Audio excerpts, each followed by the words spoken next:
Welcome back to Good Day here on WTOL 11. You know, right now, hockey, basketball, and football are dominating the airwaves and our attention, but in baseball, there's something to enjoy all year round. And for those of you who are Guardian and Indians fans, this next guest in his most recent book is for you. Author and baseball historian Scott Longert is with us this morning with the story of the only professional baseball player to die because of the game.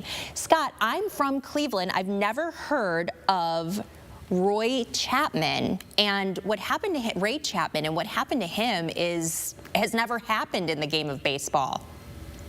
That's true.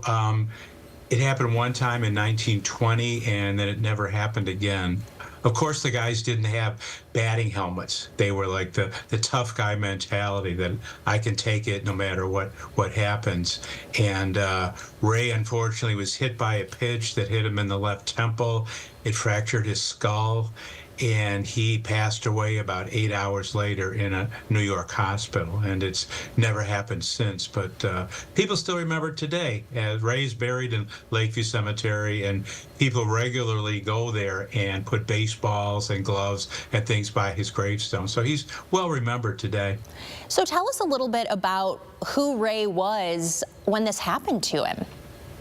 Sure. Ray was a rags to riches story. His dad was a coal miner in a small town in Kentucky. He was destined for the coal mines, but his mom wanted him to go to school, and she won out the battle. He went to school through high school, and then he became a semi-pro ball player and later on in the major leagues. He was a very engaging guy, very charismatic. He had a lot of friends. People enjoyed being around him. He was always smiling, and he had a fairy tale romance with Kathleen Daly, one of the richest women in all of Cleveland. Her dad ran East Ohio Gas Company, so he was really a millionaire, and Ray was kind of on the other side of the tracks, but the wedding kind of elevated him to a new status, and he and his wife were on their way to great things, but they were only married 10 months when he was hit by the ball and passed away. This death, this thing that, again, had never happened prior and has not happened since 1920, I imagine it probably grabbed a ton of headlines and really shook up baseball for a while. Oh, it really did. At the time of the incident, two teams, the Detroit Tigers and the Boston Red Sox, sent petitions to the Major League office to have the pitcher who threw the ball, Carl Mays, to have him banned from baseball. There was a lot of hard feelings about it because Mays had hit a lot of people in the past, and some people thought it was intentional. There was a great cry for batting helmets and protection and all kinds of editorials around the country, but it didn't change anything. The guys still played the way they did, but there was a lot of controversy about the incident, and because Ray was extremely well liked, there were a lot of bad feelings that kept on for years and years between Cleveland and the New York Yankees. Wow, and how did Mays respond to that criticism? If it was unintentional, which it seems to be, I imagine that was probably pretty hurtful for him.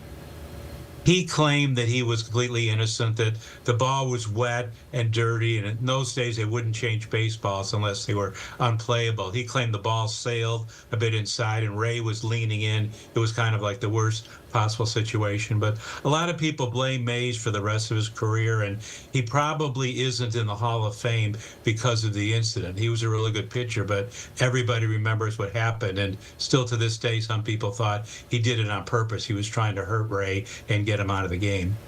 I think this would make a great gift, Love and Loss, the story of Ray Chapman, for the baseball lover in your life, the Cleveland lover specifically, but you've written other books. Tell us about those. Yeah, I've written 7 books on Cleveland baseball history. They go back to the 1890s with Cy Young and the Cleveland Spiders, and then up through the 1940s during World War II when baseball had very difficult times, as most of the country did. My books just cover the Cleveland franchise from the 1890s through the 1940s, all the players that we had and all their stories, the different managers and owners, and a lot of the ups and downs in the franchise, but extremely interesting. And really, we were one of the first franchises in the American League. We started in 1901, we're an original member, and it's still there today. Tell me a little bit about yourself, because I'd like to know, what is it about the Cleveland franchise, about the Cleveland Indians, the Spiders, and now the Guardians that has you so interested to write all these books?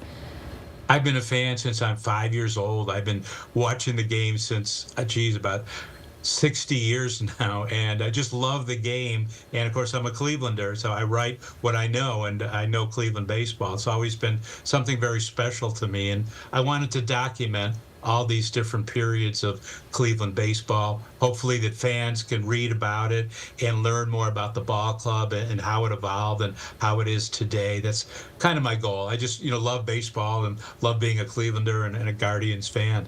I can agree with you on that, and I know we have a lot of fans here in the Toledo area of the Guardians, and thank you for giving me some great gift ideas for this holiday season. Scott, thanks so much for joining us this morning, and Merry Christmas. Thank you. Merry Christmas. When Toledo's most local 9 a.m. show continues, what's going on in the 419 and the 567 this weekend? We'll let you know in the Go 419 Weekend Rundown. Good Day is back in a moment.